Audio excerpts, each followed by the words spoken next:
There is a question, a deeply personal one, that haunts the digital shadows of our modern world. It's typed into search bars with incognito mode on, whispered in anxious late-night thoughts, and debated on anonymous forums where half-truths and fear-mongering run rampant. It's a question tangled in centuries of myth, moral judgment, and a profound lack of clear, scientific information. The question is this: what truly happens to a man's body, to the very core of his masculine health, the prostate gland, if he masturbates every single day? For generations, the narrative has been one of caution and alarm. You've likely heard the whispers, the locker room wisdom passed down as fact, that it will drain your essence or wear out your equipment, that frequent ejaculation will lead to chronic, painful inflammation, a condition called prostatitis, or the most terrifying spectre of all, that this private, natural act could somehow, day by day, be increasing your risk of developing prostate cancer. These fears aren't just whispers, they are deeply ingrained in our culture, creating a bedrock of anxiety for millions of men. And let's be clear, this anxiety is understandable. Prostate cancer is the second most common cancer in men worldwide. The thought that a personal habit could be contributing to that risk is a heavy burden to carry. So, men worrying in silence. They feel a sense of guilt or fear associated with something that is a fundamental part of human sexuality. For decades, these myths went largely unchallenged by mainstream science, relegated to the realm of old wives' tales or moralistic warnings disguised as health advice. But what if I told you that the narrative is not just wrong, but catastrophically, 180 degrees wrong? What if the very thing you are taught to fear is actually one of nature's most ingenious protective mechanisms? Well, a few years ago, a team of world-class researchers at one of the most prestigious universities on the planet, Harvard University, decided it was time to stop guessing. They set out to definitively answer this question, not with anecdotes or theories, but with one of the most comprehensive, long-term scientific studies of its kind ever conducted. What they uncovered didn't just challenge the old myths, it vaporized them. It turned the entire conversation about masturbation, ejaculation, and prostate health on its head. Today, I am going to walk you through that groundbreaking science. I'm going to reveal the truth. And I can promise you, it is genuinely shocking, and almost certainly the opposite of what you've been led to believe. Stick with me, because this information could fundamentally change how you view your own health. To fully grasp the magnitude of this discovery, we first need to get properly acquainted with the star of our show, the prostate gland itself. It's a part of the body many men know of, but few truly understand. So, what is it? And what does it do? The prostate is a small, soft gland, often described as being the size and shape of a walnut or a small chestnut. It's a central component of the male reproductive system. Its location is key. It sits just below the bladder and wraps snugly around the urethra, the tube that carries urine and semen out of the body. Think of it like a small, spongy donut through which the urethral pipe passes. Its primary, and absolutely vital, function is to produce prostatic fluid. This milky, slightly acidic fluid is a major component of semen. It's not just filler. This fluid contains a cocktail of crucial substances, enzymes like prostate-specific antigen, PSA, which liquefies the semen after ejaculation, citric acid for sperm nutrition, and zinc, which is vital for sperm health and function. In essence, the prostate's job is to create the perfect medium to nourish, protect, and transport sperm on its journey. For such a small gland, it has a massive impact on a man's quality of life, especially as he ages, and this is where the anxiety begins. We hear about common prostate problems like benign prostatic hyperplasia, or BPH, where the gland enlarges and squeezes the urethra, leading to those frustrating urinary symptoms, waking up multiple times a night, a weak stream, and the constant feeling of not being able to fully empty the bladder. We hear about prostatitis, a painful inflammation or infection of the gland that can cause pelvic pain and discomfort. And of course, we hear about the most feared outcome, prostate cancer. It has this trifecta of potential issues that makes any discussion about prostate health so charged with emotion and fear. The myths we discussed earlier prey on this fear, suggesting that frequent use could somehow irritate or exhaust the gland, leading directly to one of these conditions. For a long time, there was no robust data to refute these claims. But that all changed with the publication of the Harvard study. It was a true landmark in men's health research. So, let's pull back the curtain. What is this shocking secret the science finally revealed? The study I'm referring to is the Health Professionals Follow-up Study, conducted at the Harvard T.H. Chan School of Public Health. This wasn't some flimsy, 100-person online survey. This was a monumental undertaking. Researchers meticulously tracked the health and lifestyle habits of nearly 32,000 men. And they didn't just do it for a year or two. They followed these men for almost a decade's 18 years, to be precise. They collected vast amounts of data on their diet, exercise habits, smoking status, family history, and, crucially for our question, they asked detailed, confidential questions about their average monthly ejaculation frequency during different periods of their lives. When the epidemiologists and biostatisticians finally crunched the numbers after nearly 2 decades of data collection, the results were not just interesting, they were staggering. They were the very definition of "you won't believe it."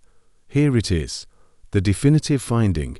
The study found that men who reported a higher frequency of ejaculation throughout their adult lives had a significantly, undeniably lower risk of being diagnosed with prostate cancer. Let me repeat that, because it deserves to be heard loud and clear, cutting through all the noise and misinformation. More frequent ejaculation was strongly associated with a lower risk of prostate cancer. The data was incredibly specific. The researchers broke the men down into different frequency groups.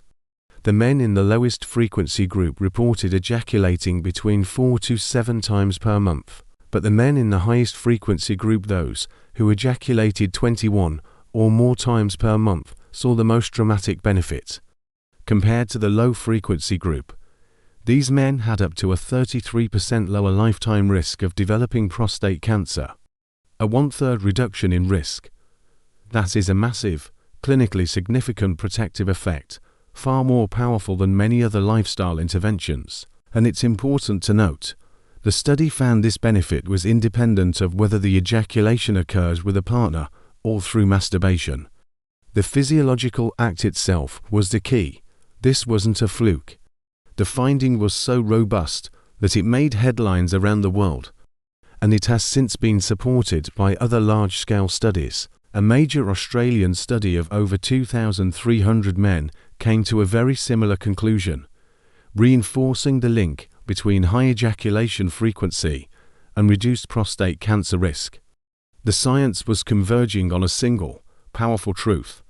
This, of course, leads to the multi-million-dollar question. Why? How on earth could this simple, natural bodily function have such a profound and protective impact on the health of the prostate gland? Scientists have proposed several compelling and interconnected theories. The first, and most widely accepted, is called the prostate stagnation hypothesis. This is the flushing mechanism theory. Think of the delicate network of ducts and tubules inside your prostate like a complex plumbing system. The stagnation hypothesis suggests that if fluid sits in these pipes for too long, it can become problematic. Within this prostatic fluid, you can get a buildup of old, sloughed-off cells and tiny calcifications called corpora amylacea. More importantly, it's theorized that potential cancer-causing agents, or carcinogens, which we may be exposed to from our diet or the environment, can get trapped and concentrated in this stagnant fluid. By lingering in the prostate, these carcinogens have more time to interact with the prostate's epithelial cells, potentially causing the DNA damage that is the first step toward cancer. Regular, frequent ejaculation acts as a powerful, natural flushing mechanism. It clears out this old fluid, along with the trapped calcifications, old cells, and potential carcinogens, before they have a chance to do any damage. It's essentially a regular, systematic cleansing of the entire prostatic system. The second leading theory revolves around improved cellular health and turnover. Our bodies are in a constant state of renewal. Cells age, get damaged, and are replaced. This process is called apoptosis, or programmed cell death. It's a healthy, orderly system. Cancer, at its core, is what happens when this system breaks down and cells begin to divide and multiply uncontrollably. The hypothesis here is that the process of producing and releasing seminal fluid on a regular basis stimulates a healthier, more efficient cycle of cellular turnover within the prostate. It encourages the gland to promptly replace old, potentially damaged cells, the ones that might have accumulated genetic errors, with fresh, new, healthy cells. This reduces the overall opportunity for a colony of cancerous cells to establish a foothold and begin to grow. A third compelling idea connects to stress, hormones, and inflammation. We know from decades of research that chronic stress is devastating for the body. It elevates levels of the stress hormone cortisol, which in turn can drive chronic, low-grade inflammation. And chronic inflammation is a well-established risk factor for the development of many types of cancer, including prostate cancer. The act of orgasm is one of the body's most powerful natural stress relievers. It triggers a flood of feel-good neurochemicals like endorphins, dopamine, and oxytocin, which actively counteract the effects of cortisol and promote a sense of relaxation and well-being. By regularly engaging in an activity that lowers psychological stress, you may also be lowering the body's overall inflammatory state. This creates a less hostile, more health-promoting internal environment for all your organs, including the prostate. So when you put these three theories together, the flushing out of carcinogens, the promotion of healthy cell renewal, and the reduction of stress and inflammation, you get a powerful, multi-pronged explanation. The science paints a clear and consistent picture. Regular ejaculation appears to be a significant, positive contributor to long-term prostate health. Now, that science is absolutely incredible for understanding long-term cancer risk. But I know for many of you watching, the immediate concern isn't just about what might happen in 20 years. It's about the frustrating, quality of life symptoms you might be dealing with right now. I'm talking about the annoyance of waking up 2, 3, or 4 times a night to use the bathroom. That nagging, constant feeling that you can never quite empty your bladder completely, or a urinary stream that has become weak and hesitant. This is where we must be responsible and look at the whole picture. The honest answer is no. It's not a magic bullet. It is absolutely crucial to understand that this research shows an incredibly strong correlation, but it does not definitively prove one-to-one causation. What does that mean? It means that while the link between ejaculation and lower risk is powerful and real, there could be other confounding factors at play. For example, it's plausible that men who have a higher libido and more frequent ejaculations might also, on average, have other healthier lifestyle habits. Perhaps they exercise more, have better diets, or have healthier hormone profiles overall. It could be the combination of these factors that produces the protective effect.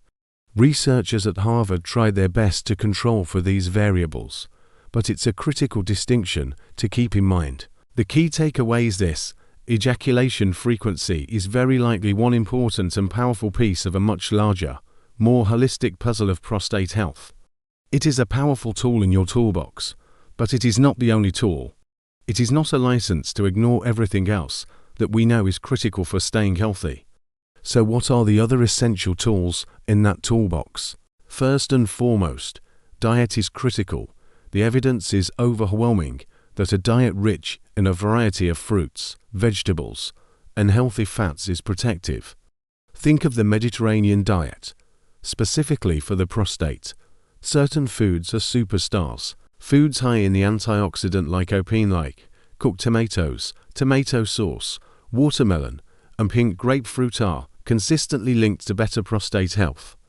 Cruciferous vegetables like broccoli, cauliflower, and kale contain a compound called sulforaphane that has potent anti-cancer properties. Green tea and omega-3 fatty acids, found in fatty fish like salmon and sardines, are also excellent for reducing inflammation. Second, maintain a healthy weight through regular exercise. This is non-negotiable. Obesity is a major known risk factor, not just for getting prostate cancer, but for developing more aggressive and dangerous forms of it. Fat tissue isn't inert. It's metabolically active and can disrupt hormone levels, driving inflammation. Aim for at least 30 minutes of moderate activity, like a brisk walk, most days of the week. Third, avoid known carcinogens. This means quitting smoking immediately. Tobacco smoke is loaded with cancer-causing chemicals that affect your entire body, including the prostate. It's also wise to limit alcohol consumption, as excessive intake is linked to an increased risk of various cancers. And finally, perhaps the most important point of all, be proactive with medical care. Nothing, not diet, not exercise, and not ejaculation frequency replaces the need for regular checkups and an open conversation with your doctor, especially for men over the age of 50 or over 40 if you have a family history of prostate cancer or are of African descent. Talk to your doctor about screening. This includes the PSA blood test and potentially a digital rectal exam tray. These screening tools aren't perfect, but they are the single most effective way we have to catch potential problems early. And catching cancer early is the absolute key to successful treatment and a long, healthy life. So, let's circle all the way back to where we started, to that shocking, whispered question. What does daily masturbation do to your prostate? The unbelievable, but scientifically backed truth, is that far from being the harmful, depleting act that generations of myth and fear have made it out to be. It might actually be one of the simplest, most natural, and most accessible things a man can do to actively contribute to a healthier prostate over the long term. It is not a cure-all. It is not a replacement for a balanced diet, regular exercise, and proactive medical screening. But the evidence is compelling and clear. A healthy, active sex life, which absolutely includes masturbation, should be viewed as a partner, not an enemy, in the lifelong quest for prostate health. The old fears have been officially busted by science. If you found this deep dive valuable, and you want more health myths debunked with real, hard science, do us a huge favor and hit that thumbs up like button. It tells the algorithm that this is important information and helps the channel reach more people who need to hear it. Make sure you resubscribe to the channel and that you've clicked that notification bell so you never miss our next investigation. And now, I really want to hear from you. What are some other men's health myths or questions you've always wondered about? What should we tackle next? Drop your ideas in the comments section below. Stay healthy, stay informed, and stay curious. I'll see you in the next video.